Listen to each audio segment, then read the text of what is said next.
Hello everyone and welcome back to my channel. My name is Susie. For those of you who just joined in, hello there. I do makeup and personal style videos here on YouTube.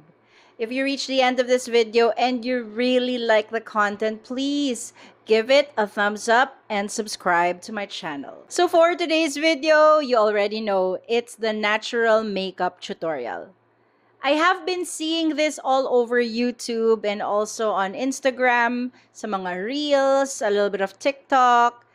Pero hindi ko pa talaga siya nagagawa. So, mula nung napanood ko a few videos, nag-practice na ako. Sinubukan ko na gawin itong natural makeup look na to. Kasi, hindi siya normal for me. I'm very used to foundations, powder, super sort of medyo full coverage look. Ito, ang gagamitin natin today ay skin tint. I have been avoiding skin tints because hindi talaga siya nagtatagal sa skin. And yun yung challenge for this makeup tutorial. Kasi ang gagamitin natin skin tint, tapos sisiguraduhin natin na hindi siya madaling matanggal sa skin. So I've seen a few hacks and tips on YouTube to be able to achieve a sort of full coverage look with just the skin tint. So if you want to see me transform from this to this, please stay tuned and watch this video. So we've already put on moisturizer and toner on our skin. We are now going to apply primer. For this makeup tutorial, I need the primer. I need it. I need it. Why? Because I need the skin tint to stay. It's really a challenge. So I have here my favorite, the Endless G Aqua Grip Primer. By far, this is the primer that I have been using. I really promise makeup stays in this whenever I apply this one. I don't go without it na talaga. Ang galing nakaka-steady or nakaka-retain siya ng makeup. Hindi nabubura kapag suot ko to. I'm just going to let this dry a little bit and make it a bit tacky. So next is my Maybelline Fitme concealer, and guys, this is the best for me. I haven't found anything yet to replace this. There's one from Focalure, but it tends to be too chalky sometimes. So if you're going to do a natural makeup look, just make sure that the concealer you will use is the one that blends really well in your skin. And this Fit Me one, it does the trick. I saw yesterday while trying to review for this video, someone applied concealer here. So, titingnan ko kung kaya kong gawin yan. Tingnan natin kung ano talaga magiging effect nito. Kasi parang feeling ko, ano pang purpose ng lalagyan dito. Pero sige, gawin natin. Later, let me just blend this out. So, of course, I'm gonna bring out my tiny beauty blender, this one, to be able to blend this out. See, when it comes to concealer, itong Maybelline talaga, sobrang bet na bet ko talaga siya. Ang ganda, tinan mo, wala kang masyadong problema sa application nito. Seamless siya, hindi siya nagka-clump, hindi siya nagmumuo-muo. And it's also brightening, so medyo nagkakaroon ng like chiseled or snatched look yung makeup natin. There you go. I'm gonna let that set for a little bit. And now, yung sinasabi natin na concealer here. So, I also have something new. And this was given to me by my friend. It's actually a brush cleaner. And sakto, hindi pa ako naguhugas ng mga brushes ko. Kaya, gagamitin natin siya today. So, parang ito, medyo dry, medyo may kaunting concealer or foundation siya. So, tatry ko lang na maglipat. Just in case meron, di ba, makuha natin. Ayan, nagmarka naman ng kaunti. So, now, pataas with my concealer. Ito lang yung gagawin natin. And then, on the other side, may konti tayong pimple today. I know, para ako nagdadalaga. Itong style na to na you swipe and then you just tap it and then blend it all over your face. This is actually a trick that I saw from Rose and Ben. That's the Instagram name. And from that point on, nung nakita ko siya, ginagawa ko siya, ang ganda talaga ng effect eh. Mas nakaka-blur out siya ng aking foundation, tsaka yung talagang lapat na lapat yung foundation mo sa skin. Alright! Now, we are gonna move on to skin tint. Eto na guys. I have here the Bys Cosmetics Blurfection Skin Tint.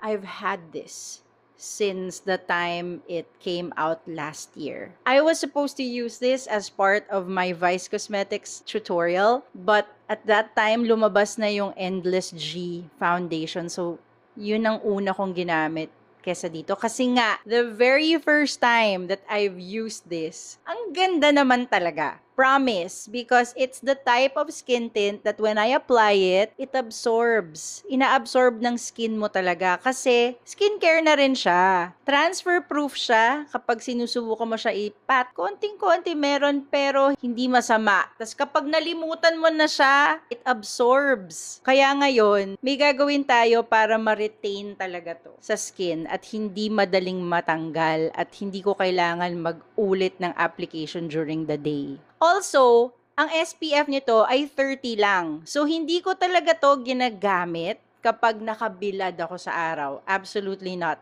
Kapag indoor, yes, ito. Kapag kailangan lang ng light makeup, ito na yon. So, now we're gonna apply it. So, just a little bit on my hand. And then, see yo, ang okay pa dito, it's very even. It's not patchy. Ang ganda ng oils na ginamit for this product. It has grape seed oil, sunflower oil, and macadamia oils. Buti na lang, hiyang to sa akin or else hindi ko na to gagamitin. Yan. And then my forehead. Then guys, you know me, I apply on my eye no matter what kind of product it is. I always apply. Yan, look. Ito yung wala pa. Ito yung meron. Parang, see, very natural lang. Maganda talaga to. Yun lang nga. Parang gusto ko siya mag-last. Other side. I have been on a lookout for really flawless foundation and maybe I'm sort of changing my mind right now. Maybe not to buy those flawless ones if this is already doing the trick. This so far, ganda oh. Then last on my forehead, dagdagan natin ng kaunti. For oily girls like me, this is hard to use. But today, we have to ensure na magstay sa skin natin or mag-last naman siya. It's nice how the concealer it just added a bit of coverage. That's it. Guys, madami na tong nilagay ko. Marami na tong skin tint na nilagay ko. Kaya sana hindi siya matanggal today. Next is contour. And we're basically using a lot of Bys Cosmetics today. And this is the Multiganda stick. I have been using this a lot. I haven't really changed. I was gifted an e.l.f. one. And I really need to practice how to apply that pa rin. Kasi iba yung consistency nito doon. Noon liquid yun eh. Ito medyo stick form. But nowadays, I don't write the contour na. I do this. I get a brush. Then I apply here. Napadami pa yan, ah. And then I also learned that when you apply contour, you have to brush up into the roots of your hair. Then I'm gonna have to blend this out first. Then put a little bit here para hindi sayang yung product. For me, the natural makeup look, pwede na ngang walang contour, pero kasi I love a good contour. It adds warmth to your face, plus it adds dimension. Then again, on the other side, these Multiganda sticks for me are the most, sa mga local na stick makeup, ito yung gusto ko. Ang ganda. Maganda kasi talaga eh. Okay, and then dito sa ilalim. Yan. So far, so good. And now for the eyes. We are going to use only one eyeshadow. And I also have been gifted the Makeup Revolution eyeshadow. This is the first time that I'm actually going to encounter this makeup brand. And it's called Makeup Revolution London. The palette is called Neutrals. Neutrals number 2. So may Neutrals 1 pala. For this makeup look, we are not going to do a full-on eyeshadow, just a little bit of the browns over here. Panay na ako brown, ano? Dapat magamit ko yung iba. Pero hindi, sige. Kasi natural, so some form of shadow only for the eyes. And then, woo! Padami. Ayan na nga.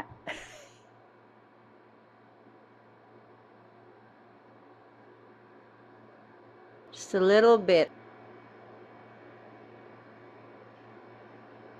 For some, they don't do anything to the eyes. Walang ina-apply na kahit ano. Ako lang kasi, meron akong nilalagay na foundation. So, kailangan, di pala foundation, may nilagay akong skin tint. So, kailangan mag-set yung creams that I applied on my eyes. I'm gonna put a little bit of like a base to taper the brown. So, with this brush, let me just do this. Para kung meron mang excess from the last time that I used this, hindi makuha nung eyeshadow ngayon. So, like a base color, maybe this one. Medyo dusty itong Makeup Revolution, pero maganda naman. Creamy-creamy rin siya. Biglang dumami yung eyeshadow ko lately, guys. Ang daming bigay. Yan. Iti-taper lang naman natin yung brown para hindi naman todong ganun yung kulay. Parang sakto lang. Okay ba?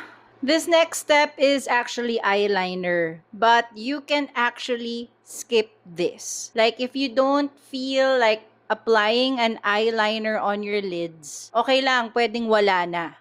Ako lang, gusto ko lang meron. Kaya challenge tong natural makeup na to sa akin kasi gusto kong mailagay ng madami. Gusto ko marami akong nilalagay. Kaya, ay nako, pagbigyan nyo na ako. Please. Kasi gusto ko talaga ng medyo fully made up kahit papano, kahit natural yung gagamitin nating makeup. Look at the skin, guys. Oh. Ang ganda. Ang ganda naman. Pero, yung skin tint, medyo sticky pa rin siya. So, mamaya tinan natin pag naglagay na tayo ng powder kung anong mangyayari. So, now I'm going to line my lids with a little bit of the BYS Coffee Bean Eyeliner. Konti lang, guys. As in, dun lang sa pinaka-edge. Hindi natin totodohin yung eyeliner today. Ito lang. And I will start here. I won't apply here. Just a little bit lang here. And then sa kabila. Yan, para masabi lang na naglagay tayo, tsaka hindi na dito sa loob, hindi buong-buo, 'di ba? Okay. Now, I'm going to just smudge it a little bit. You see what I did there? A little bit. Tita joke ba? Sorry, guys. I have been dipping here, Like, I have been transferring makeup. Kasi so far, okay siya. Walang ibang kulay na dumapo sa eyeshadow ko or sa ibang parts kasi nga, mukhang natatanggal naman ito. Alright? So, with this brush, let me just smudge the eyeliner just a little bit. No wing right now because yun nga, it's natural. This is just to make sure that the liner is really fully like spread out. And then for my waterline, I'm going to apply this one. This is the Bobby Cosmetics brightener. So isa rin yun. I like applying this so that my waterline doesn't look like it's flesh. Not that you really notice it. You know, it's not something that you really go into like the person's eye and then you really look into their eyes. Ako lang kasi, I don't want skin to peek through. Next is mascara. And with these Maybelline mascaras, they do the trick. Talagang pinapaganda nila yung eyelashes mo. Pero, may mga nakikita ako ngayon na ni hindi nag, anong tawag doon? Sige, kaya mo yan. Ni hindi nag lash curler, pero yung lashes nila sobrang out there. I'll check that out. Alright. See you. Instant lift. And then your lashes and your eyes, they feel full. Or they feel like, yun nga nalagyan mo. Next is eyebrows. For this one, I want to apply 2 products because my eyebrows right now, naturally, they are all over the place. I am one of those who are blessed with really good bushy eyebrows. But during my 20s, uso ang manipis. Ayan. So kids, do not touch your eyebrows. Buti na lang ang uso ngayon yung makakapal. So dun lang kayo. Huwag niyong gagalawin. Kasi pagtandaan nyo, kusa na yang malalagas. So I have here now the Bys Brow Styler and I will apply this before applying any product on my eyebrows because first, I want my eyebrows to stay in place. And then second, I saw this hack and it's really good kasi inuna yung liquid than the cream or gel type product. So I'm gonna let that set a little bit and then with the spoolie, so if may excess na mga liquid dyan, matanggal natin. Now, I have here the e.l.f. eyebrow pencil in taupe. Ito kasi medyo light brown siya. Like my other one, the Bobby Brown one, that's rich brown. Ito kasi medyo light lang talaga. Mukha talagang natural to kapag ina-apply. Tapos, do you notice the difference of applying the liquid first and then, see you, mas malinis. And then here, upward, the most natural part of my eyebrow. So here, this is so nice. I love it. Now that's a natural looking eyebrow. Nice, right? Next is blush. Okay, for the natural makeup look, usually hindi na sila naglalagay ng blush. Pero guys, I love blush. Gusto ko maglagay ng blush. Kailangan siya for me. Ito, this is a surprise for me. This is the Pillow Pop Liquid Blush from Ever Bilena. And I am so happy that I got this kasi ang ganda! How do I compare this to Focallure? Okay, kinda the same. Kinda. The scent, pareho. So, baka iisa ng supplier, we don't know. But this one has more highlight and this one is more matte. And this applies really seamlessly. So, let's do it. Because this is the natural makeup look, we're not going to apply like a fully pink blushed look in our faces. We are just going to add some health to our cheeks. Hindi todo, and I will be using the Bobbi Brown blush brush. Guys, this is amazing. This product is great. Ang galing niya. So, with just a tiny dot, ito lang, pak. Ganyan lang po. At dito tayo maglalagay sa ibabaw ng ating hand para hindi todo. I'm gonna do this, and then just here. See what I mean? Look at that. It applies so nicely on the skin. Diba? So we're just going to put a little bit, not like too much.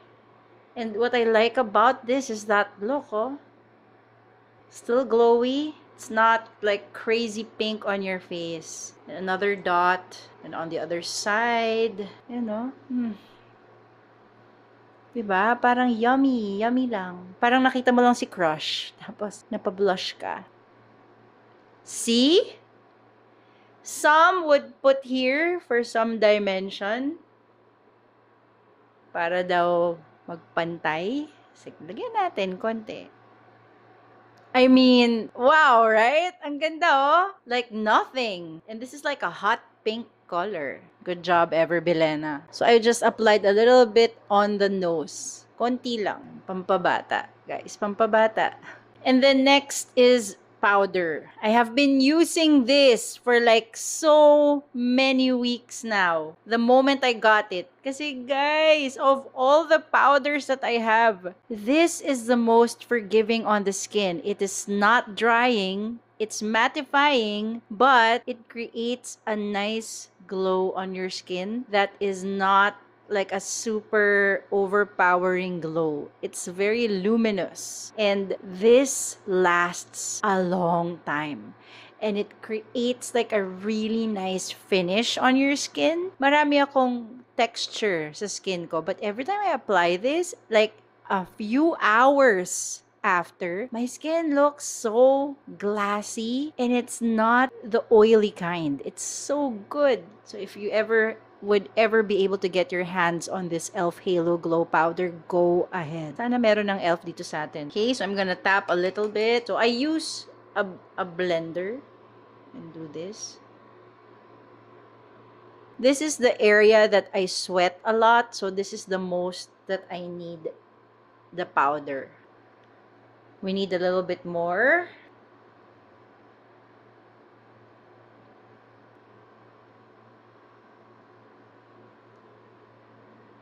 Then on the forehead. I mean, hi!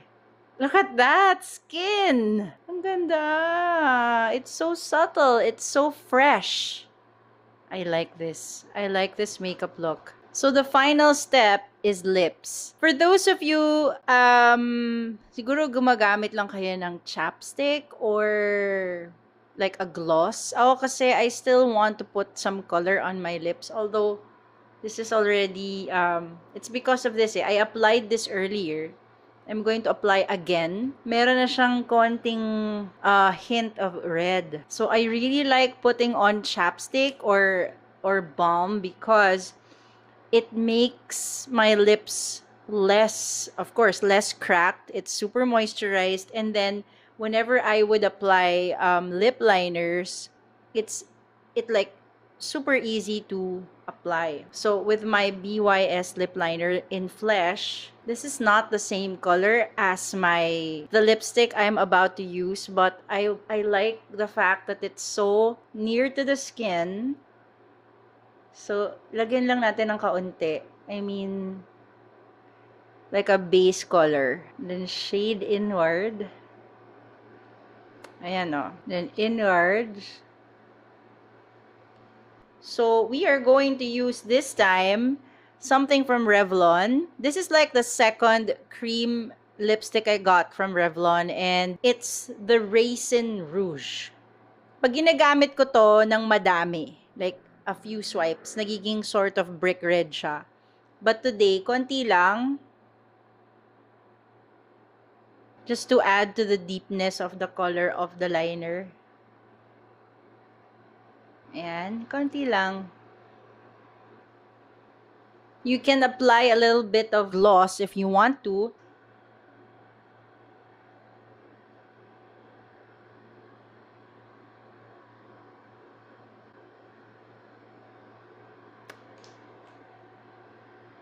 I mean, hi there. For a very final step, or could be an optional step for you if you don't have this product, it's a setting spray. Okay, first time rin akong gagamit nito with just the skin tint. Nasubukan ko siya with the foundation. Ganda. I love it. I love this product. And today, susubukan natin kung paano siya sa skin tint at saka powder na in-apply natin. So, hopefully, mag-last ito. Pero meron tayong technique na gagawin na hindi natin directly spray sa face natin, sa beauty blender natin siya ilalagay. So, dito. And then, ito. Apply lang. Sana maganda ang kalabasan niya. There you go. That's it. We're done. So, this is the final look. Of course, guys, I'm gonna say I love it. I really, really do. Because, look at my skin right now. It is so radiant. Like, I can't even believe it na sobrang nagugulat ako sa itsura niya kasi I was really expecting na itong skin tint ay hindi talaga magtatagal at magpipeek through na yung skin ko. But right now, so far, okay siya. And then I'm gonna test it out the whole day today para lang masubukan kung talagang hindi mawawala yung skin tint sa face ko. But let me just share you again all the raves for today's makeup tutorial. Okay, first and foremost, the Blurfection Skin Tint of Vice Cosmetics.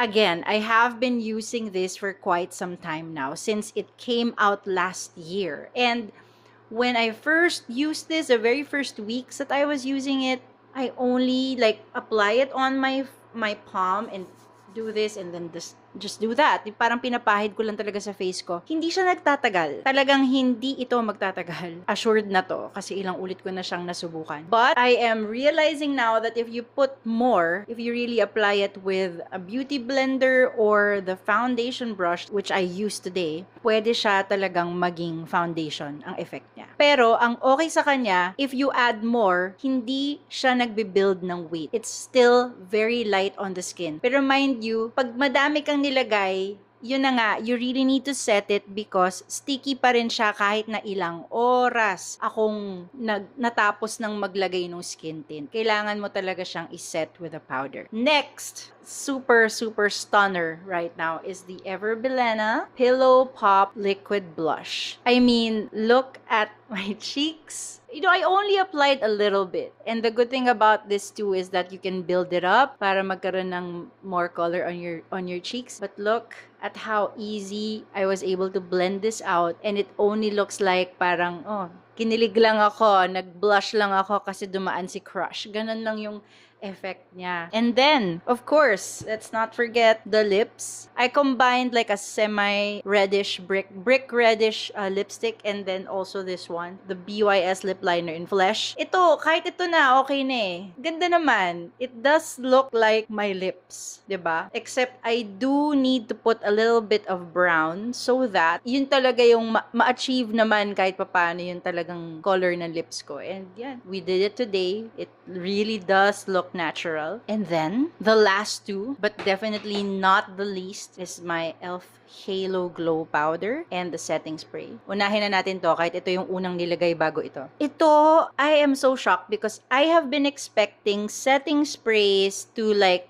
create like a film on your face. Sa akin, ang impression ko with setting sprays is that it makes your skin tacky. Pero ito, no, it's moisturizing. It's not super drying. And I feel like it does. It will really help retain my makeup. So hopefully, it will do the work today. And sige, I'll try later to update you kung ano ang kalalabasan nito. And of course, it's the e.l.f. Halo Glow Setting Powder. Hanapin nyo na to. Wala dito sa Philippines. Bumili na kayo nito. This is the best for me.